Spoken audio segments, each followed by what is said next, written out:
पाकिस्तानी नौजवानों की एक बड़ी तादाद फ्रीलांसिंग के जरिए लाखों डॉलर्स कमा रही है। चाहे कंटेंट राइटिंग हो, डिजिटल मार्केटिंग हो या वेब डेवलपमेंट हो, पाकिस्तानी किसी शोबे में पीछे नहीं। आज आपकी मुलाकात हम एक ऐसी शख्स से करवाएंगे जो वेब डेवलपर हैं और फ्रीलांसिंग करते हैं। तो चलिए आइए आज रुशान हैदर से मिलते हैं, उनसे जानते हैं कि वो फ्रीलांसिंग कब से कर रहे हैं और फ्रीलांसिंग ने उनकी ज़िंदगी कैसे बदली।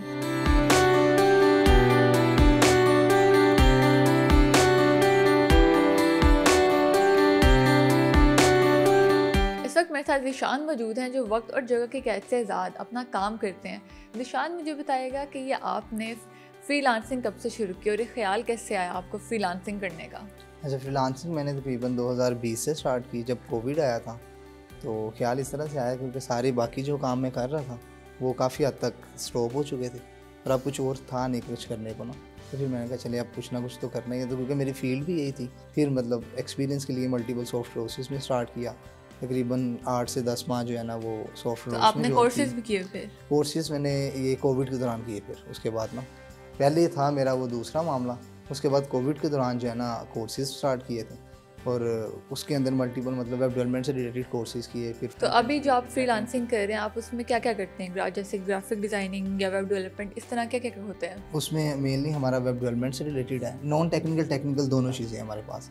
वेब डेवलपमेंट से रिलेटेड आप कह रहे जैसे वर्डप्रेस है हमारे पास, जेंगो पाइथन है, इसके अलावा front end HTML CSS bootstrap है, वेब। तो ये आपने अपनी टीम कब यहाँ पे बनाई और अपना ऑफिस या आपने कब स्टार्ट किया? ये तकरीबन 2021 में मिड में हमने स्टार्ट किया था।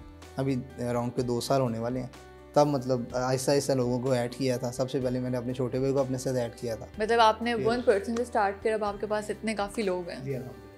तो अब यहाँ पर जो है वो क्या क्या काम होता है, जैसे आपके कलीग्स हैं क्या कर रहे हैं? मेन इसमें वेब डेवलपमेंट हमारी, जैसे मैंने बताया, UI UX का काम भी है, ग्राफिक डिज़ाइनिंग का भी है और नॉन टेक्निकल के हवाले से भी है, जैसे मतलब स्टोर मैनेजमेंट हो गया, कस्टमर सपोर्ट से रिलेटेड। तो एक मंथ में आप कितना अर्न कर लेते हैं, कितने डॉलर्स आप फ्रीलांसिंग से आप कमा लेते हैं?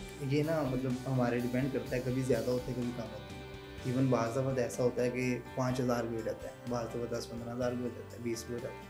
इसमें कोई जो है ना वो एग्जैक्ट फिगर नहीं है। तो अभी तक आपने सबसे ज़्यादा डॉलर्स कितने अर्न किए हैं? टोटल अर्निंग अराउंड कोई 4 लाख के होंगे अराउंड। तो मुझे बताएगा कि फ्रीलांसिंग ने आपकी ज़िंदगी कैसे बदली? फ्रीलांसिंग में ओबियसली ना सिर्फ मेरी बल्कि कुछ साथ जुड़े लोगों की भी माशाल्लाह बदली है ज़िंदगी। इसमें बड़ा एक ज़बरदस्त इमेज है, फ्रीलांसिंग का बड़ा मेन रोल है।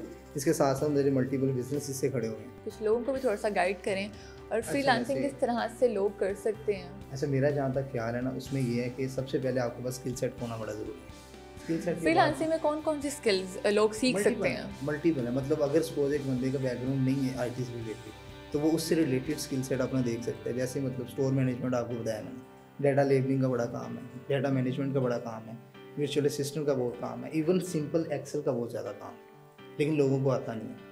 टेक्निकल स्किल सेट में अगर किसी का बैकग्राउंड है IT से रिलेटेड, बूटस्ट्रैप से स्टार्ट ले सकता है, फिर जावास्क्रिप्ट को ऐड कर ले अपने साथ, फिर कोई फ्रेमवर्क ऐड कर ले, नहीं तो ये फ्रंट एंड के हवाले से भी वो कुछ चीज़ें कर सकते हैं। उसके बाद फिर इंग्लिश हमारी आती है, कम्युनिकेशन स्किल्स बड़ी मैटर करती हैं इसमें कि क्लाइंट को किस तरीके से आपने डील करना है, क्या उससे बात करनी है, क्या बात नहीं करनी है, उसको डिलीवरी टाइमली देनी है।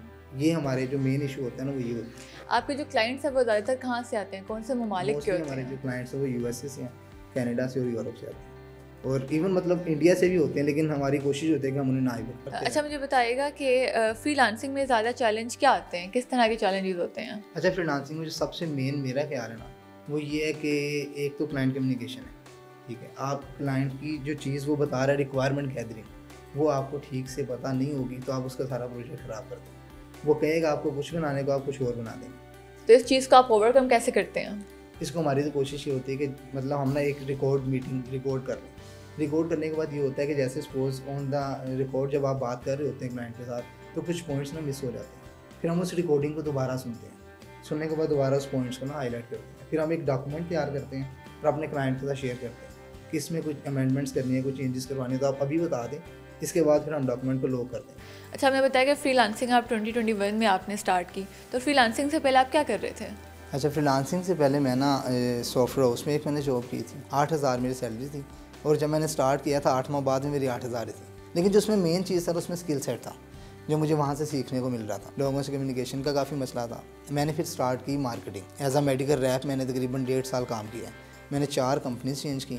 मीनवाइल जब मतलब मैं सॉफ्टवेयर हाउस की जॉब कर रहा था उसके साथ 2-4 दफ़ा मैंने वो एज आ वेटर भी काम किया। अच्छा ज़ीशान, लोग जो हैं वो फ्रीलांसिंग की तरफ तो आ जाते हैं, फिर लेकिन उन्हें उनके पास गाइडेंस नहीं होती ना, उनके पास अवेयरनेस होती है, बस उन्हें पता होता है कि फ्रीलांसिंग के ज़रिए हम डॉलर्स कमा लें।